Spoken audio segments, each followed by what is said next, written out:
Good morning student, स्वागत है हमारे ऑनलाइन क्लास में। हम चैप्टर 22 पढ़ रहे थे, ह्यूमन डाइजेस्टिव सिस्टम, मानव पाचन तंत्र, जिसमें कल हमने पाचन क्रिया के बारे में पढ़ा था कि हमारा जो एलिमेंट्री कैनाल है, एलिमेंट्री कैनाल के विभिन्न अंगों में buccal cavity, stomach, small intestine में पाचन क्रिया कौन कौन से एंजाइम्स की सहायता से होती है, उसके बारे में हमने पढ़ा था कि पाचन क्रिया के दौरान जो भोजन के जटिल अणु हैं, उन जटिल अणुओं को विभिन्न एंजाइम्स सरल अणुओं में तोड़ देते हैं, जिससे उनका अवशोषण आसानी से हो जाता है।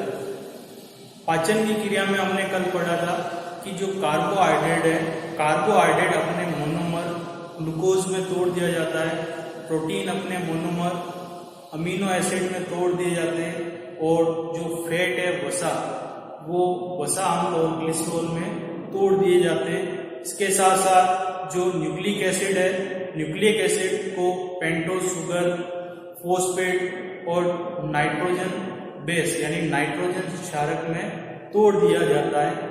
अब ये जो सरल अणु है, जो मोनोमर्स है, ये जल में घुलनशील होते हैं और इनका अवशोषण जो छोटी आंत है, स्मॉल इंटेस्टाइन अवशोषण के लिए उसकी जो आंतरिक सतह है, उसमें अवशोषण के लिए विशेष प्रकार के अनुकूलन पाए जाते हैं। उसकी जो अंदर की जो सरफेस जो है, वो इस प्रकार से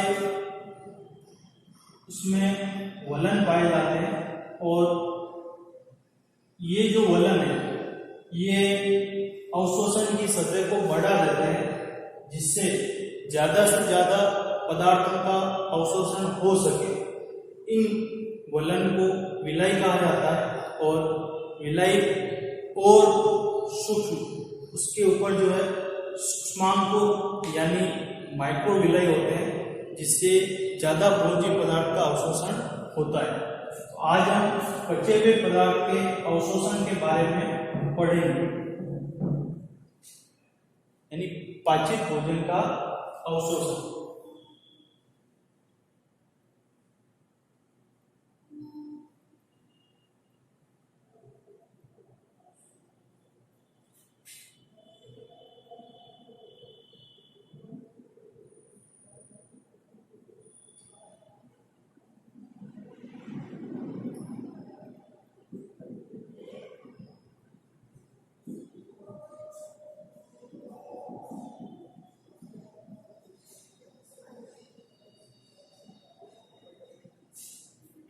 एब्जॉर्प्शन ऑफ डाइजेस्टिव फूड यानी पाचित भोजन का अवशोषण। अवशोषण की जो क्रिया है, अवशोषण किसे कहा जाता है? अवशोषण का मतलब यह है, जो पाचित भोजन है वो रक्त और लसिका में मिला दिए जाते हैं, इसको अवशोषण कहा जाता है। अवशोषण की अगर हम परिभाषा की बात करें, अवशोषण, एब्जॉर्प्शन, तो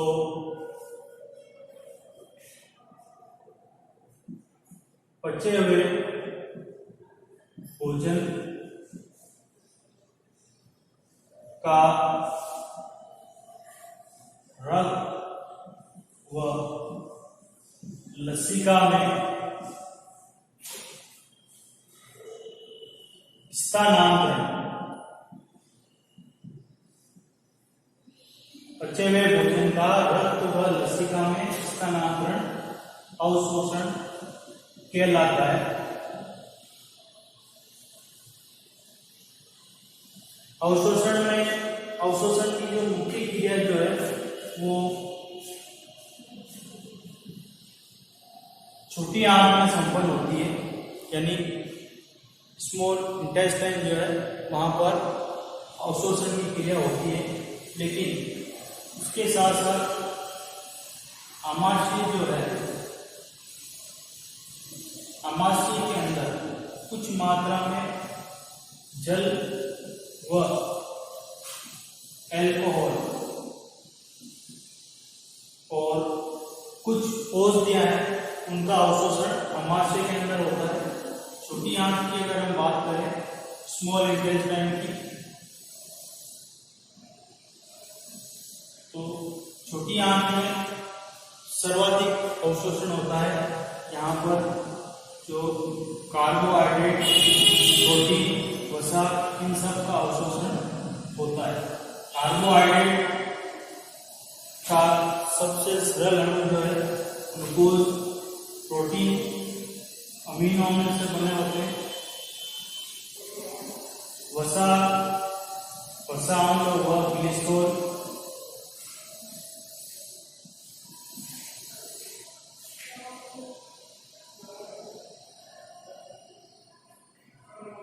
इन मुख्य पदार्थों का अवशोषण होता है। साथ में जो है नाइट्रोजन, क्षारक वगैरह है, उन सबका भी अवशोषण छोटी आंत के अंदर होता है। बड़ी आंत जो है लार्ज इंटेस्टाइन के कोलोन भाग में जल, लवण व विटामिन का अवशोषण होता है। तो ये जो अवशोषण विभिन्न भागों में अवशोषण की प्रक्रिया होती है।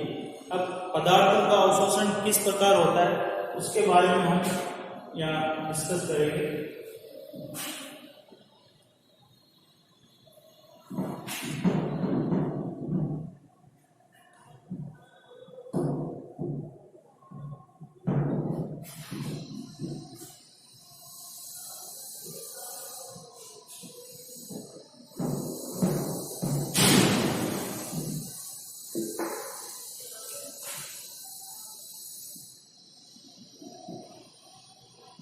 अवशोषण दो विधियों से होता है। एक तो निष्क्रिय विधि द्वारा और एक सक्रिय, यानी एक तो निष्क्रिय परिवहन होता है और एक सक्रिय परिवहन होता है। दोनों में डिफरेंस ये है कि इसमें ऊर्जा खर्च नहीं होती। निष्क्रिय परिवहन में ऊर्जा खर्च नहीं होती है, जबकि जो सक्रिय परिवहन है, सक्रिय परिवहन में एटीपी के रूप में ऊर्जा खर्च होती है। यानी यहाँ पर पदार्थों के अवशोषण के लिए हमें ऊर्जा खर्च करनी पड़ती है सक्रिय परिवहन में, जबकि निष्क्रिय परिवहन में किसी प्रकार की कोई ऊर्जा खर्च नहीं होती है। यह है पैसिव ट्रांसपोर्ट और यह है एक्टिव ट्रांसपोर्ट। पैसिव ट्रांसपोर्ट जो है वो इसमें जो है पदार्थों का स्थानांतरण, यानी जो ट्रांसपोर्ट है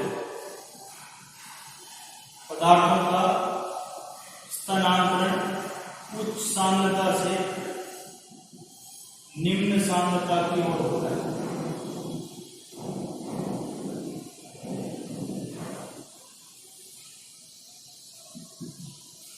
निष्क्रिय परिवहन में पदार्थों का जो स्थानांतरण है वो उच्च सांद्रता से निम्न सांद्रता की ओर होता है, जबकि सक्रिय परिवहन में हम यहाँ पर इस प्रक्रिया में ऊर्जा खर्च करनी पड़ती है, हमें एनर्जी जो है वेस्ट करनी पड़ती है। इसलिए यहाँ पर जो परिवहन है वो निम्न सांद्रता से उच्च सांद्रता की ओर हो सकता है।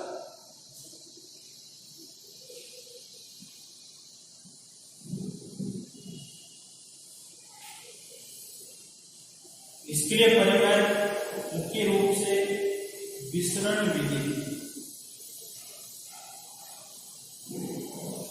यानी डिफ्यूजन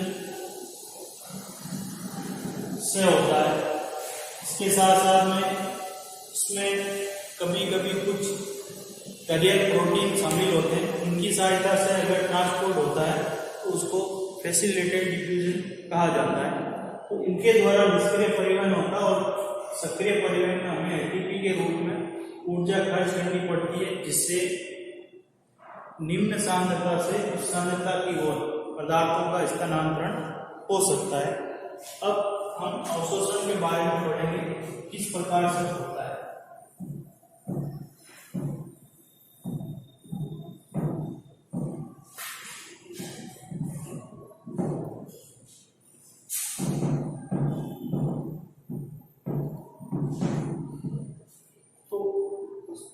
जो स्मॉल इंटेस्टाइन है, जहां पर सर्वाधिक पाचन की क्रिया होती है, ये ट्यूब लाइक स्ट्रक्चर है स्मॉल इंटेस्टाइन। इस प्रकार से ये स्मॉल इंटेस्टाइन है। स्मॉल इंटेस्टाइन के बीच का ये जो भाग खाली होता है उसको आंत गुहा ल्यूमेन कहा जाता है। ल्यूमन जो बीज की जो खाली जगह, ये आंत की भित्ति है। आंत की भित्ति में हमने पढ़ा था कि आंत की भित्ति की हिस्टोलॉजी के बारे में हमने पढ़ा था। इसमें 4 लेयर होती है। इस प्रकार से 4 लेयर होती है और सबसे अंदर की जो लेयर है उसके ऊपर इस तरीके के वलन फोल्ड्स होते हैं। वलन को विलाई और विलाई के ऊपर माइक्रो विलाई होते हैं। 4 लेयर, जिसमें सबसे बाहर की जो लेयर है वो सिरोसा, फिर मस्क्यूलर लेयर, ऐसे स्तर, तीसरी सब म्यूकोसा, अधर स्तर, और चौथी जो है वो म्यूकोसा श्लेष्मिका लेयर होती है। और श्लेष्मिका पर ये इस तरीके के वलन पाए जाते हैं। अब ये जो म्यूकोसा लेयर है, ये एपिथेलियम ऊतक की बनी होती है और उपकला कोशिकाएं यहाँ पर अवशोषण में भाग लेती है। तो इस म्यूकोसा लेयर की अगर हम एक कोशिका का अगर डायग्राम बनाएं, यानी यहाँ पर, तो वो इस तरीके की होगी, एक कोशिका।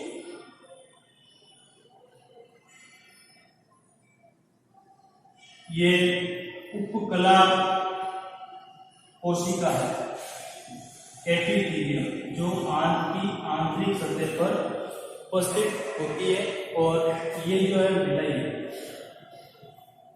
विलाई सिंगुलर अगर एक है तो उसे विलस कहा जाता है। ये उपकला कोशिका है।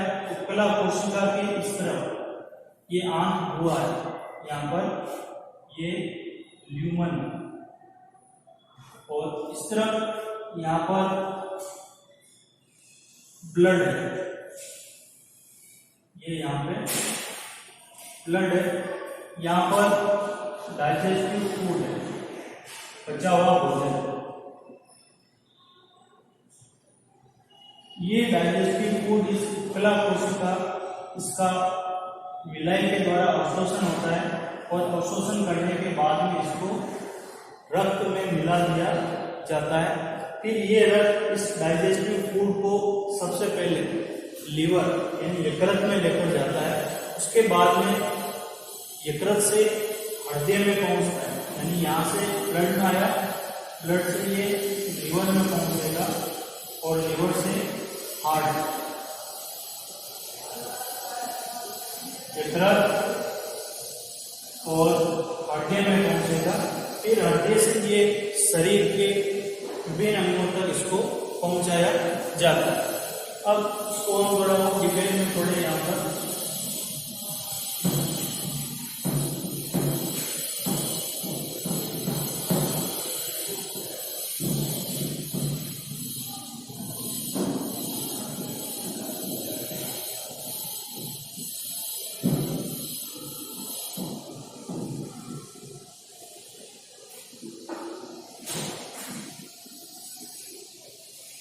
ग्लूकोज व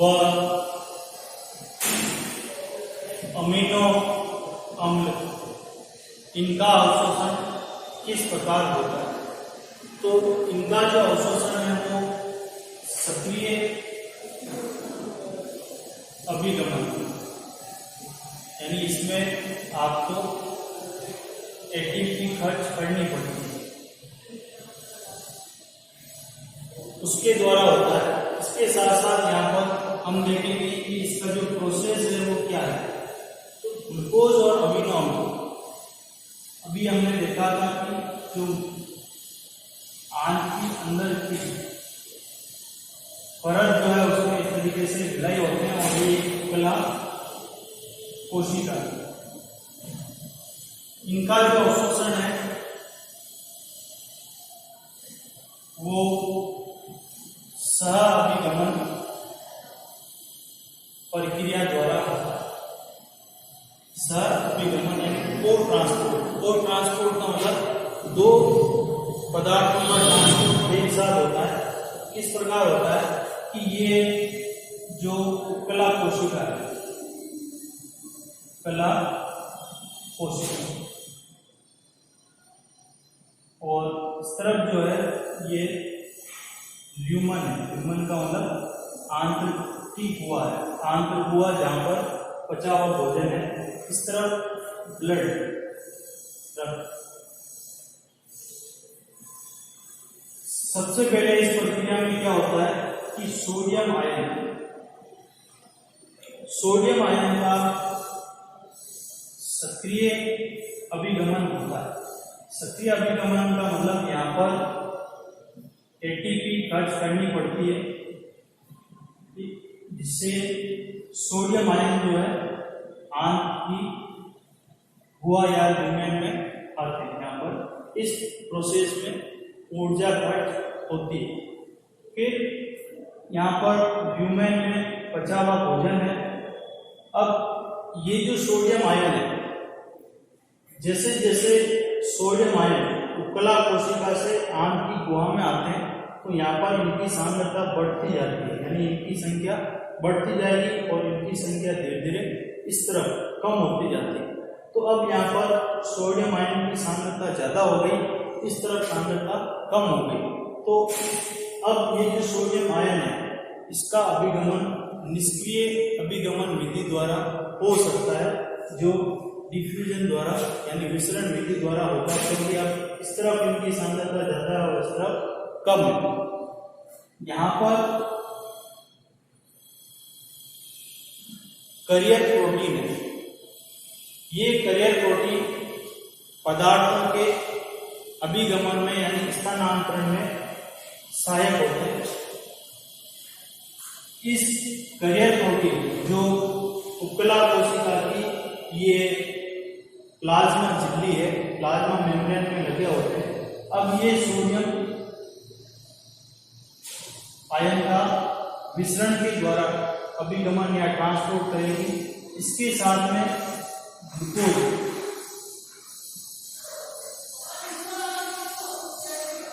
का स्थानांतरण होता है। तो ये यहाँ पर कैरियर प्रोटीन है, कैरियर प्रोटीन है जो सोडियम के साथ साथ में ग्लूकोज का स्थानांतरण करवाती है। अब यहाँ पर ग्लूकोज आ गया और साथ में सोडियम आयन आ गया। ये सोडियम आयन वापस सक्रिय अभिगमन द्वारा वापस बाहर जाते हैं और एक ग्लूकोज अणु को अंदर लेकर आएंगे। इस तरह ग्लूकोज जो है ल्यूमन से उपकला कोशिका के अंदर आ जाएगा। फिर उपकला कोशिका से ये ग्लूकोज यहाँ पर इसमें आ जाएगा, रक्त में आ जाएगा। इसी प्रकार से ये करियर प्रोटीन है जो सोडियम आयन इसके साथ में अमीनो अम्ल जुड़ जाते हैं और उसका स्थानांतरण अंदर की तरफ कर देते हैं। ये अमीनो अम्ल है और ये सोडियम आयन है। सोडियम आयन वापस ल्यूमन की तरफ सक्रिय अभिगमन विधि द्वारा स्थानांतरित होते हैं और वो किसी एक अणु के साथ में जुड़कर उसको उपकला कोशिका में लेकर आते हैं और उपकला कोशिका से ये अमीनो अम्ल रक्त में मिला दिए जाते हैं। ठीक है, तो इस तरह जो है ग्लूकोज और अमीनो अम्ल का स्थानांतरण होता है। तो तो जब इन दोनों का एक साथ में अभिगमन हो रहा है तो उसे कहा जाता है सह-अभिगमन को ट्रांसपोर्ट। तो यहाँ से इस तरफ जाने में सोडियम आयन ऊर्जा खर्च हो रही है, लेकिन इस तरफ वापस आने पर ऊर्जा खर्च नहीं होती है। इसको सह-अभिगमन या को ट्रांसपोर्ट कहा जाता है। इस विधि द्वारा ग्लूकोज और अमीनो अम्ल का अवशोषण होता है। फिर उसके बाद में वसा का अवशोषण किस प्रकार होता है। वसा जो है, वसा का अवशोषण थोड़ा मुश्किल होता है। उसके लिए बड़ा प्रोसेस है।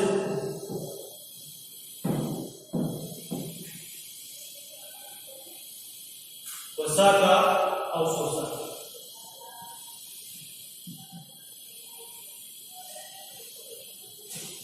वसा के अवशोषण में हमने वसा के पहले पाचन में पढ़ा था कि वसा का पाचन लाइपेज एंजाइम द्वारा होता है और लाइपेज एंजाइम डायरेक्ट वसा पर क्रिया नहीं करता है।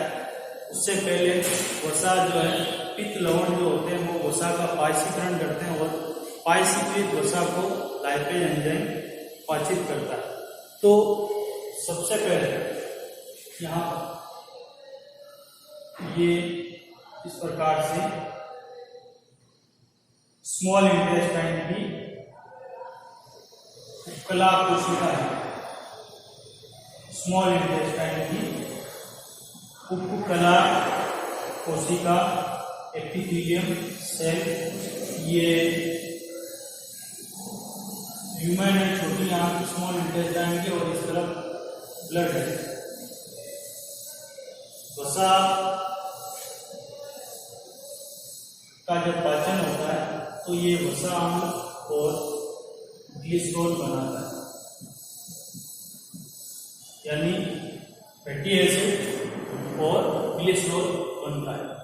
तो ये जो वसा अम्ल और ग्लिसरॉल है, ये फैट जो है वो जल में घुलनशील नहीं है। ये वसा है, तो इसे जल में घुलनशील बनाने के लिए इसके चारों तरफ इस प्रकार से पित्त लवण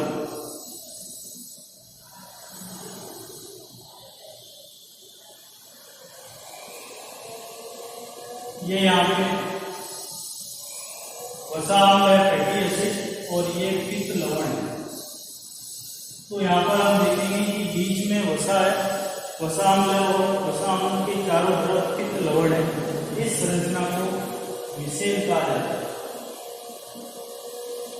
अब ये जो मिसेल है, ये आंत की गुहा जो ल्यूमेन है, यहाँ पर जल में घुलनशील हो सकती है, और ये उपकला कोशिका की प्लाज्मा झिल्ली है। तो जब ये मिसेल इसके पास में आती है तो यहाँ पर जो वसा है वो उसका निष्क्रिय विधि द्वारा ट्रांसपोर्ट होता है, और पित्त लवण इसी तरफ ले जाते हैं और वसा अंदर की तरफ आ जाती है। ये वसा अम्ल है,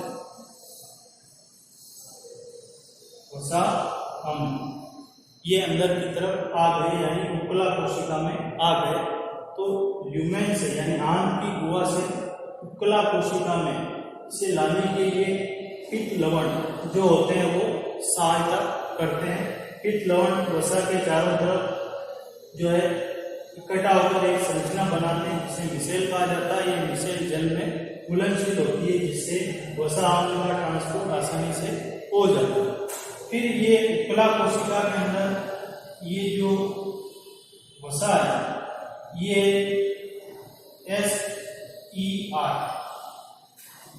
SER का मतलब है चिकनी अंतर्द्रव्यी जालिका। चिकनी अंतर्द्रव्यी जालिका यानी स्मूथ एंडोप्लाज्मिक रेटिकुलम। अब ये यहाँ पर वसा इसके अंदर है। उपकला कोशिका के अंदर वसा जब चिकनी अंतर्द्रव्यी जालिका में प्रवेश करती है, जब इसमें एंटर करती है तो चिकनी अंतर्द्रव्य जालिका के अंदर इसके चारों तरफ प्रोटीन का एक आवरण बन जाता है।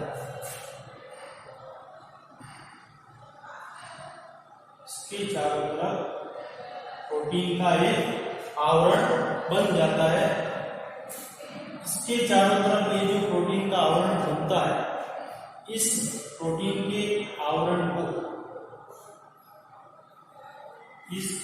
के आवरण को यानी वसा अम्ल, इसके चारों तरफ जो प्रोटीन आवरण बना, अब ये जो संरचना बनी इसको लिपोप्रोटीन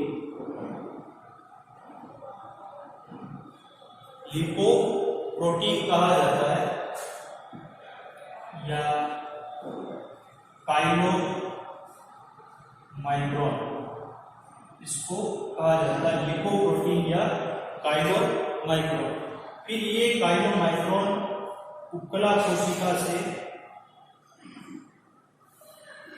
लैक्टियल में चले जाते हैं। लैक्टियल का अर्थ है लसिका वाहिनी, जो विलाई में उपस्थित होती है। विलाई में लैक्टियल होती है लसिका वाहिनी, जिसमें ये लिपोप्रोटीन प्रवेश करते हैं। फिर ये जो लसिका वाहिनी है ये आगे जाकर के शिरा में खुल जाती है, यानी वेन में खुल जाती है, यानी इस वसा को वो शिरा में मिला दी जाती है और फिर शिरा वेन से होती हुई वो यकृत में पहुंचती है और यकृत से फिर जो है लास्ट में शरीर के सभी भागों तक पहुंचाई जाती है ब्लड के थ्रू। यानी यहाँ से लसिका वाहिनी लसिका तंत्र में खुलती है, लसिका तंत्र शिरा में मिला दिया जाता है और शिरा से फिर वो हड्डी से होते हुए शरीर के विभिन्न भागों से जो है वसा का जो स्थानांतरण होता है। तो इस प्रकार से वसा का अवशोषण होता है। तो वसा में हमने सबसे पहले पढ़ा कि वसा और पित्त लवण,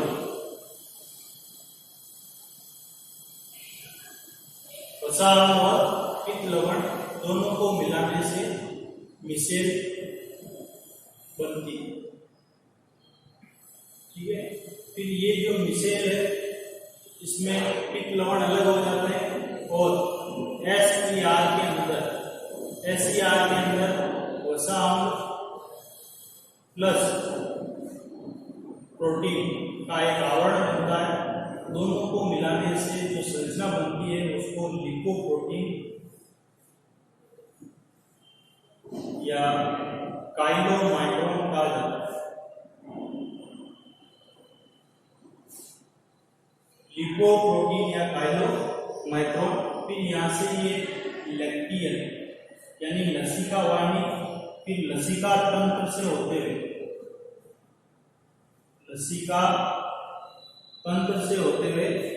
अंत में शिरा में प्रवेश करती है वेन। शिरा का मतलब है वेन, यानी ब्लड रक्त वाहिनी होती है जो रक्त को अंगों से हृदय की तरफ लाती है, उसे वेन कहा जाता है। और हृदय में पहुंचने के बाद में उसे शरीर के विभिन्न भागों में पहुंचा दिया जाता है। तो इस तरीके से वसा का अवशोषण होता है। तो ये जो है अवशोषण की प्रक्रिया है। ठीक है, अब इसके बाद में पाचन तंत्र के अंदर अगली जो प्रक्रिया होती है वो होती है स्वांगीकरण, असिमिलेशन। स्वांगीकरण का मतलब यह है कि जो पचा हुआ भोजन है वो रक्त के माध्यम से होते हुए विभिन्न कोशिका उत्तक अंगों तक पहुंचता है। वहां पर उस पचे हुए भोजन का उपयोग कर लिया जाता है, जिससे हमारे शरीर को ऊर्जा प्राप्त होती है। उसी को ही कहा जाता है स्वांगीकरण या एसिमिलेशन। स्वांगीकरण के पश्चात इसके अंदर जो टॉपिक आता है बहिक्षेपण यानी इजेशन। बहिक्षेपण का मतलब जो अपचित भोजन है उसको शरीर के बाहर किस तरह फेंका जाता है। तो इसके लिए जो लार्ज इंटेस्टाइन है, बड़ी आंत के अंदर जो उसका जो अंतिम भाग है मलाशय या रेक्टम, उसके अंदर मल का निर्माण होता है और मलाशय का अंतिम भाग होता है जो एक छिद्र के द्वारा शरीर से बाहर की तरफ खुलता है, जिसे गुदा या एनस कहा जाता है।